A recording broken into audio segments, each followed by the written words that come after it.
Today I'll show you how to create a new packaging range from an existing design using Sourceful. First, click Create in the side navigation and find Packaging Range. Or if you're starting from the home page, select Packaging Range in the prompt box. To start with, you'll need to select a reference image, either from one of your previous designs or by uploading a new image from your device.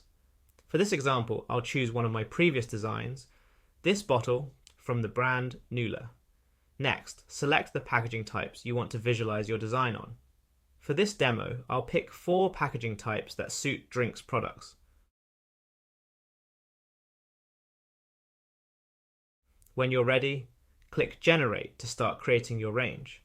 Our AI model will keep your branding consistent and apply it across all the products you selected.